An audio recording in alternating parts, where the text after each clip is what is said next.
Hello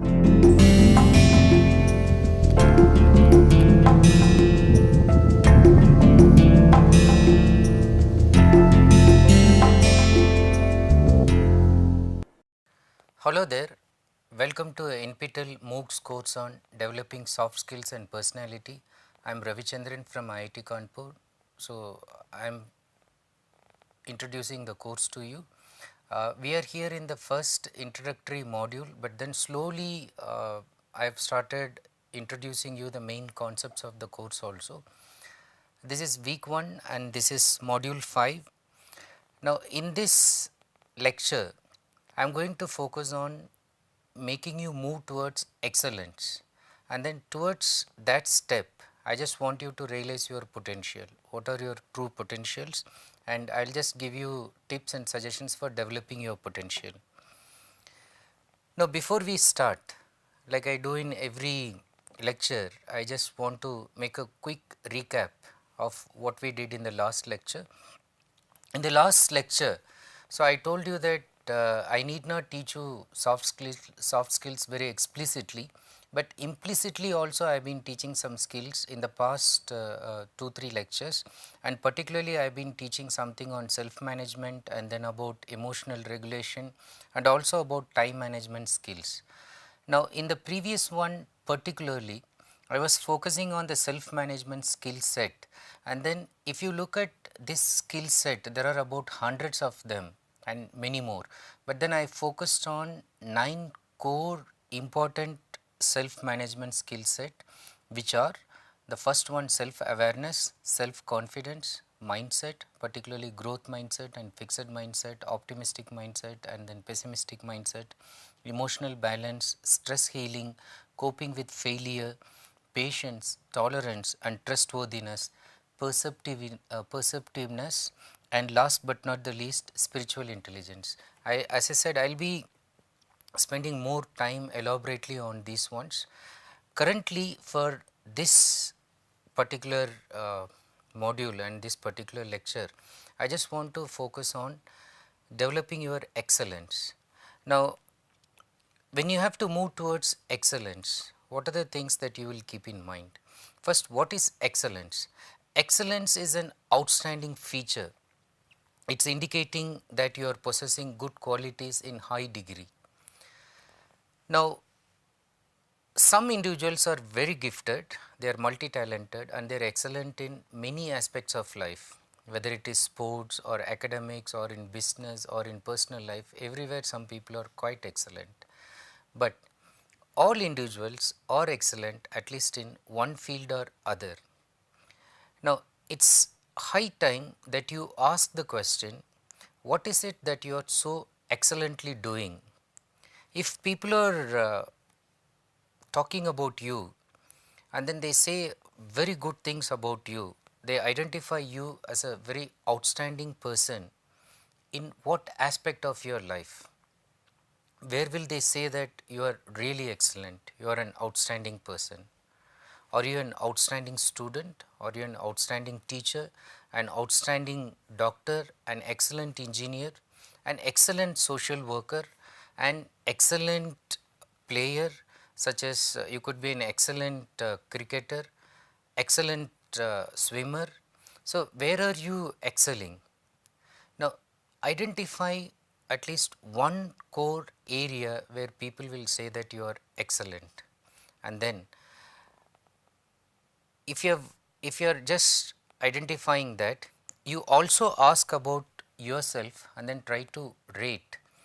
How would you rate yourself as a person in an overall sense? And then how would somebody rate you?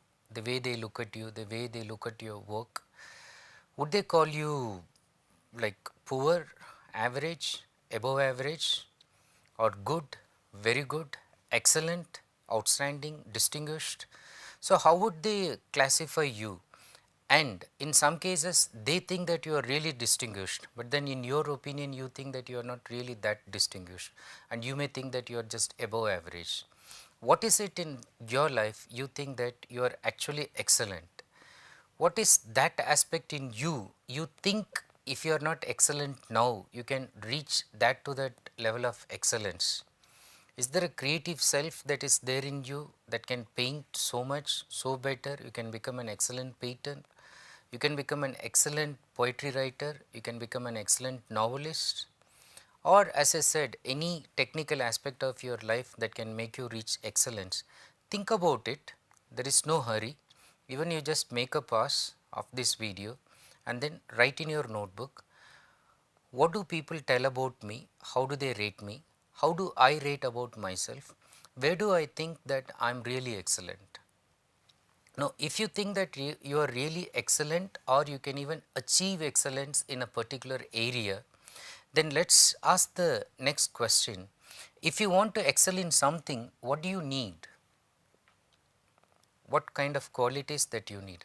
Obviously, the qualities that I talked about before are the ones you need. But the next question is, do you have those qualities in you? Do you have that drive in you to achieve that excellence? Now, the next one is, as a kind of self assessment mechanism in your notebook, just try to identify 5 of your traits in you that will certainly take you to excellence. 5 qualities, 5 traits. So, it could be something like that I have noted: focused, disciplined, determined, strong willpower, or very optimistic, dedicated, punctual, etc. But you just you don't immediately write whatever I have mentioned here, but you just think about what is it that's making you excellent, and if you have to achieve that, what are the qualities that you have in you, write that. Now, if you think that you are lacking in some of these positive qualities, and then you can clearly identify that some negative qualities are overweighing some of the positive qualities that you must possess, what are those negative qualities? What are those limitations? Can you identify 5 of them? Is it something like laziness? Do people tell you that is excellent but lazy, or is outstanding postponer, is very good in delay? Okay, so all are like negative, but then they are euphemistically pricing you. Addictions, it could be some kind of cigarette or drug, or even watching movies endlessly on TV, or social media, Facebooking and all that. So, there is like, just for fun you do it for half an hour or something, and then just you make that your entire life, and then you spend 24 into 7 sitting before these media and gadgets, and then you just completely lose yourself before that and you lose control. Now, is that a limitation in you that is stopping you to reach that level of excellence? Ask yourself, where is it that you are just getting bogged down? What is it that is preventing you? Could it be low self esteem? Could it be self doubts, like thinking that, oh, that guy can be excellent, but how can I become excellent like him or her? Or just your own negative thinking, so that's coming in your mind, no, no, no, you are no good, not like that person. So ask yourselves, and then just identify those ones, and then write it, and then do one more small task. Ask a very close friend, or a well-wisher, or a neighbor, or a senior person. Just ask the person what that person thinks that you have in you, the good qualities, the traits that will make you become an excellent person, and then the limitations which actually bring you down. What is it in their perception? Sometimes you may not have a real perception about you, and what others tell about you could be much more relevant for you. Just find out, this is the first step. If you want to reach towards excellence, you should be aware of yourself, what are your merits, what are your limitations, and what are not just merits but those excellent qualities that will ensure that you will definitely become an outstanding person. Now, having identified that, let's go to the next concept that I want you to become very clear. The way I approach these soft skills is something, not as I was telling from the beginning, that is a kind of cosmetic touch in you, that outside appearance you try to change, and then by which you try to make people believe that you have a very strong personality. Now, I want to use an inner core approach. I want your inner core to be strengthened, stronger, so that it exudes outside. So people can see clearly what's happening inner by the way you are expressing it outside. Now, what do I mean by this? What I mean to tell you is there are two ways you can make your inner core very strong, or you can make your inner core very weak.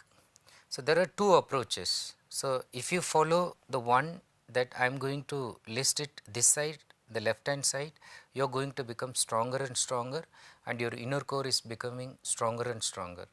Now, if you are this kind, or if even if you have some symptoms of this, you need to know that you will only become weaker and weaker as far as your inner core is concerned.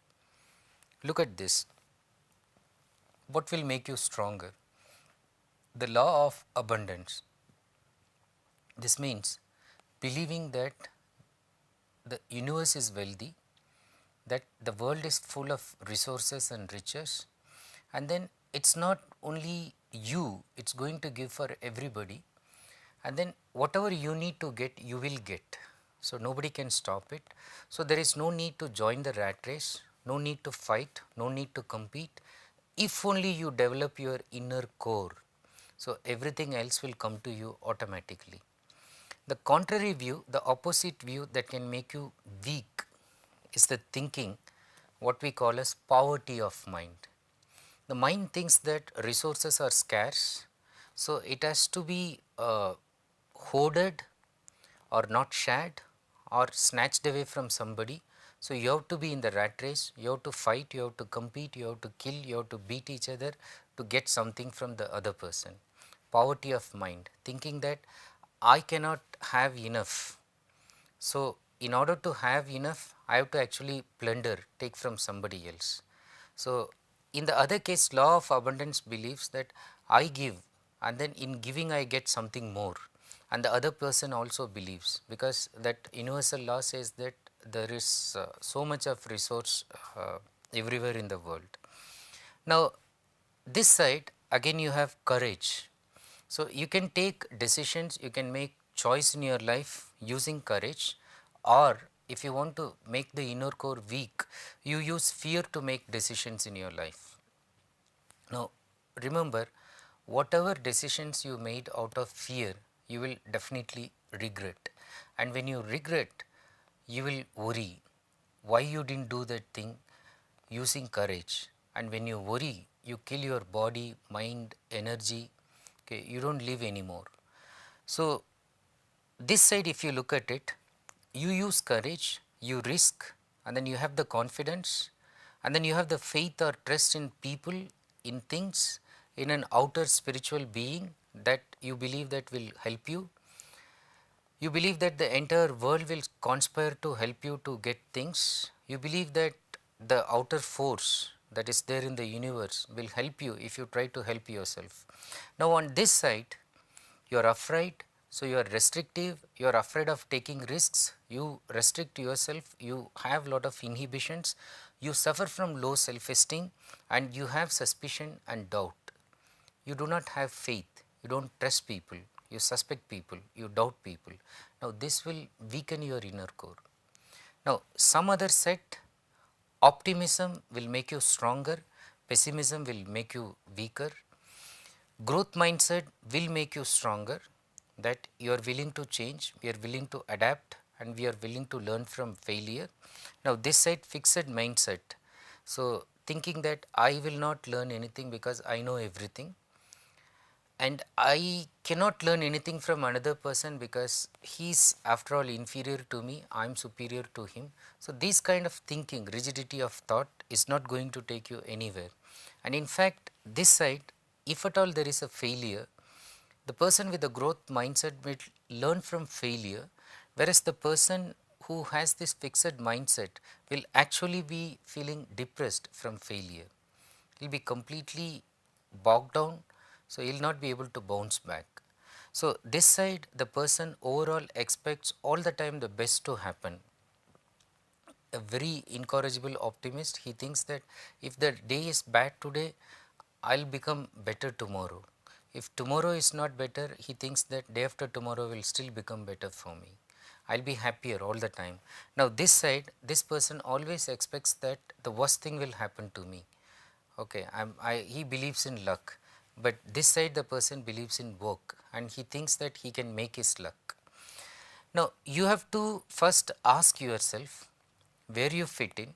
Are you stronger already or are you weaker, like already forming this side of the inner core? Now within these two choices, the one you make this side will make you stronger. So just give a thought to it, and then in case you have the weaker kind of set of thinking that you have in your mind, try to remove them.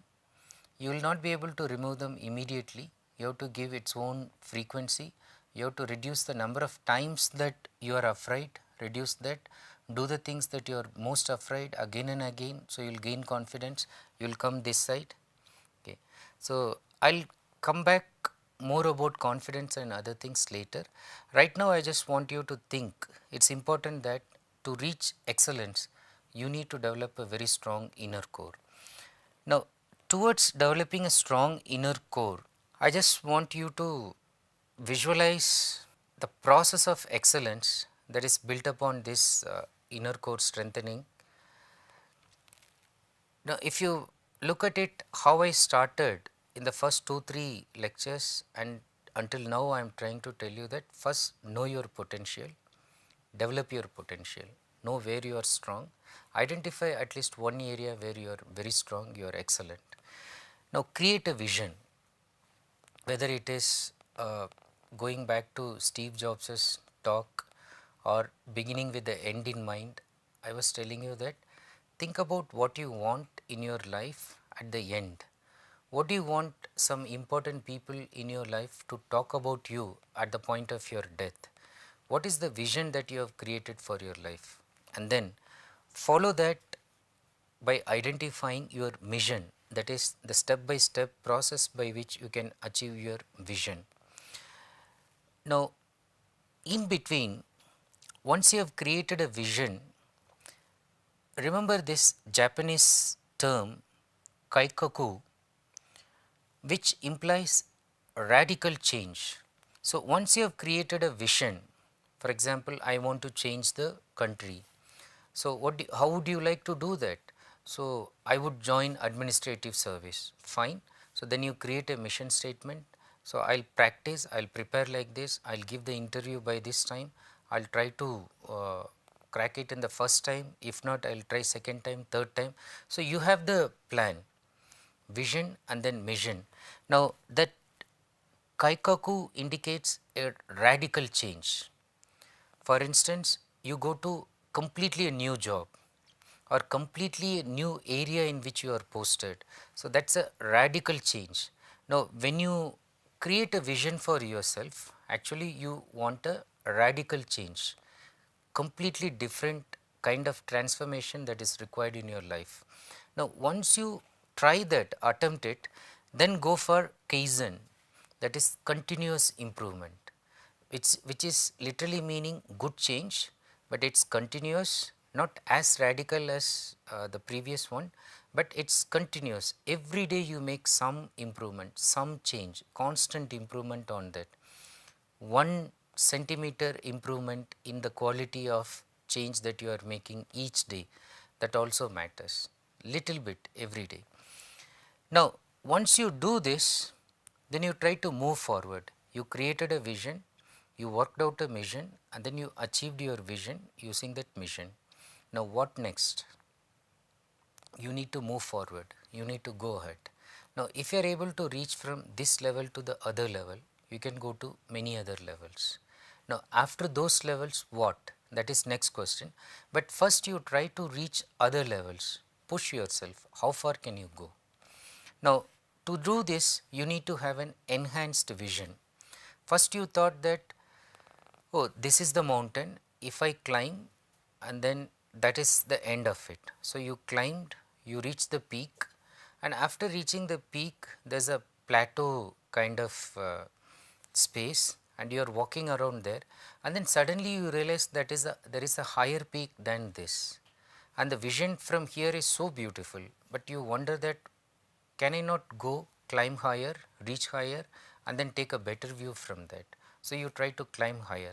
Now the climb is tougher, difficult, the road is much more dangerous, risky, but then the reward is also higher. So you are going to see things which you have never seen before. You are going to experience completely new things, completely it's going to transform you and take you to the next level. Now at this point I just want to mention to you, there is one aspect of motivation which writers like David McClelland highlighted, which they called as need achievement or NH trait.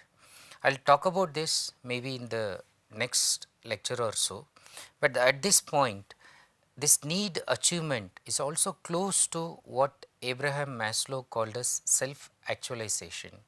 Now let us take a quick look at self actualization, and then that is the core concept I want to introduce in this lecture. I will continue with other related ideas in the next one, but what is self actualization and why you need to know this? Now Maslow, while talking about motivations, the drive that we need, the kick that we need to do things, he talked about this in his book Theory of Motivation, and then he introduced this famous pyramid of motivation in a 5 stage. There are some limitations to this theory, let us not worry about it now because that does not concern our core concept related to the course. Now at the lowest level he was talking about physiological needs, which he calls as basic needs, and then next is safety needs. What does he mean by physiological needs, such as our hunger, such as sex, such as sleeping, such as drinking? Okay, the basic fundamental animal instinctual needs which need to be fulfilled if at all you want to think better. And he says that man will work for this. So why will you motivated to do something?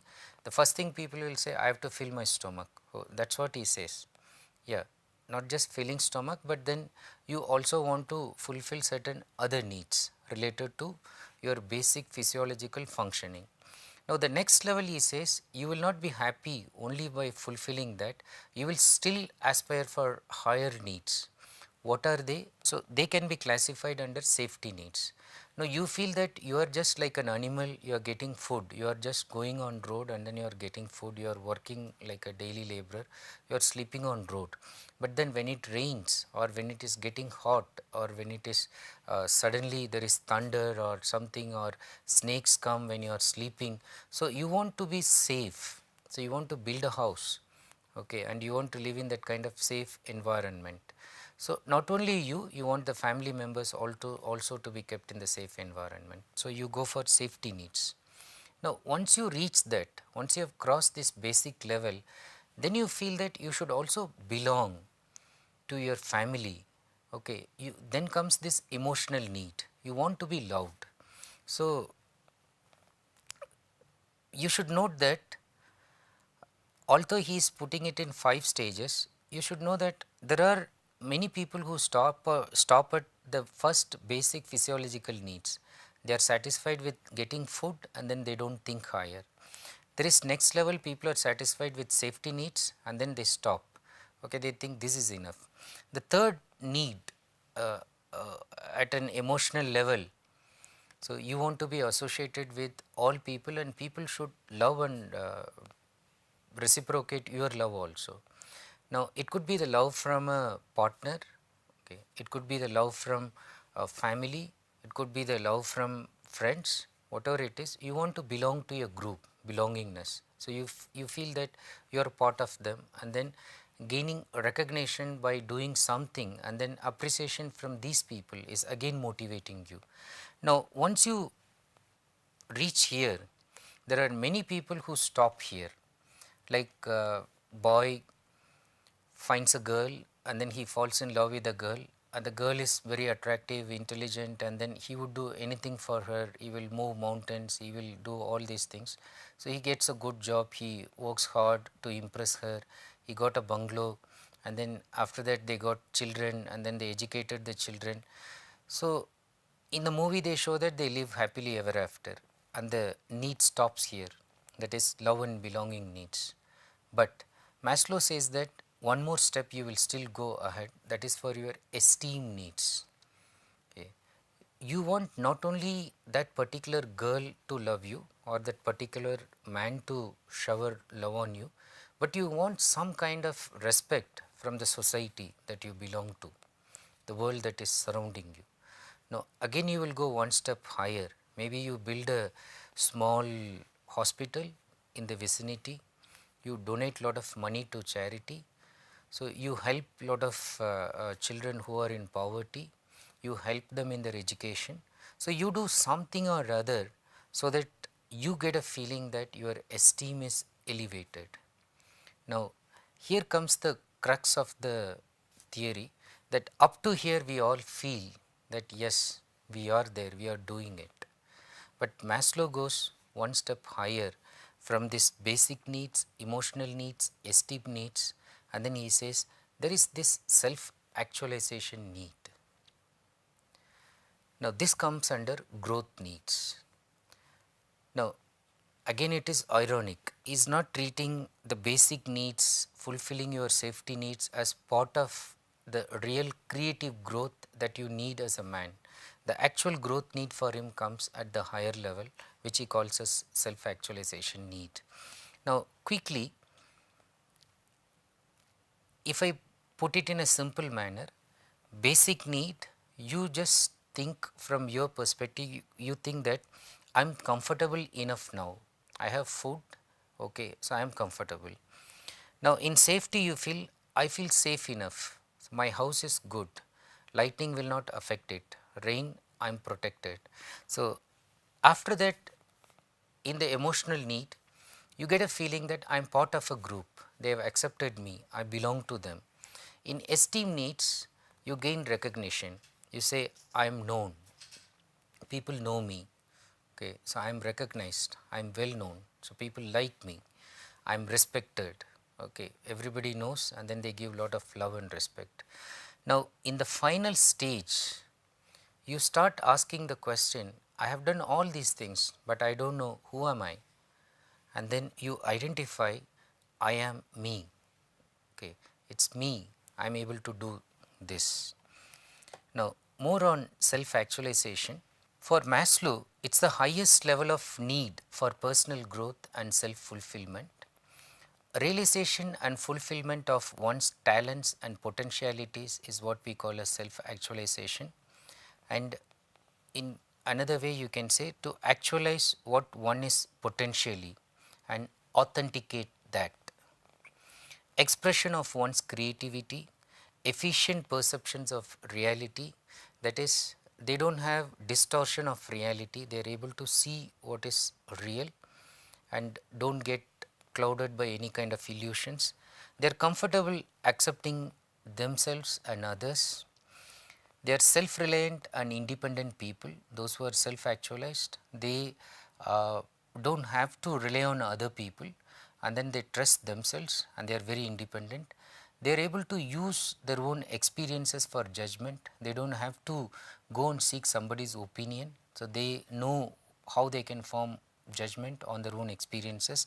They are very natural and spontaneous, okay, they do not have any artificial kind of self, they are not hypocrites, they are very humble, they are not pretentious, and then they are very natural. And then they have this continued freshness of appreciation, as if they see sunlight, sunshine for the first time, as if they are smelling the rose for the first time. So each day is a new day, each day is newly lived, newly experienced. So they live afresh every day, every moment. And then the bonds which they maintain, sometimes they are with very few people, but then it is a very deep, loving, endearing bond that they try to maintain. And interestingly, they can be in crowd, but at the same time they are very comfortable with solitude. So they can connect to the universe when they self actualize. The other interesting fact about these self actualized people is that they can laugh at themselves, and apart from their humility, they also have this so called peak experiences. Maslow spends about 50 pages in the book Theory of Motivation only to talk about peak experiences. But right now it is enough to know it is that kind of excited moment in which you feel that yourself is at the highest form of fulfillment. You did your level best, it is more than excellence, it is above excellence, and then you reach that moment and then you cherish it. And then towards the end, they are also spiritually enlightened people. Again, about this I will spend more in the coming lecture. Before I conclude, one or two thoughts that Maslow wanted us to think about when he introduced this self actualization. This is the way he defines self actualization. He says a musician must make music, an artist must paint, a poet must write. If he is to be ultimately at peace with himself, what a man can be, he must be. What a man can be, he must be. This is what he calls as self actualization. But the interesting fact that he also tells us later, he says that less than 1% of adults achieve total self actualization. This means many people try, many people want to reach that level, but it is just less than 1% of adults actually achieve this.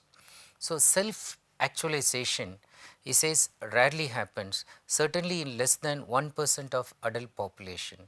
Having said this, you may ask now, so should I try for self actualization? Of course, that is what I am implying, that you should try.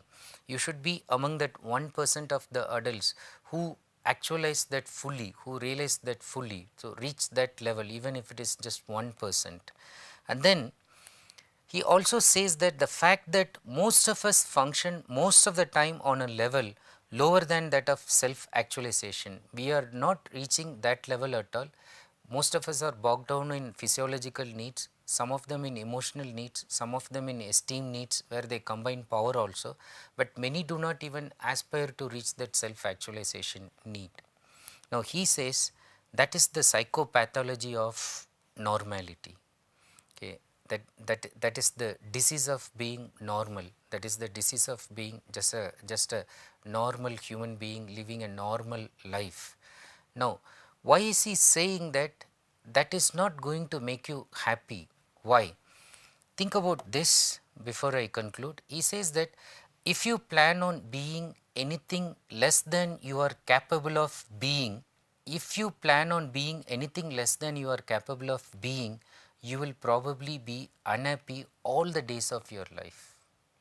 So, the risk is that some of you may not even think of self actualization, may not reach that level, fine, but even aspiring to that level is actually going to make you happy.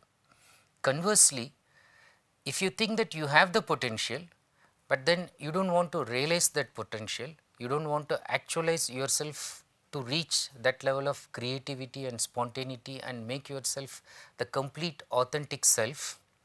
If you do not do that, he says that you are going to be unhappy all the days of your life. Think about it. Do you want to be unhappy all the rest of your life, or you want to live a happy and peaceful life?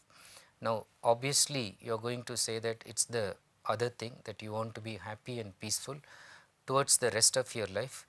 Think about where you are, reassess your potentialities and aspire to reach that level of self actualization. I will talk about two more aspects of self actualization, that is close to need achievement and spiritual wealth, in the next lecture. Thank you. Just take a relook at the lecture and then particularly think about self actualization, and especially before you go to bed today, think about self actualization. How can you reach that level? Thank you once again.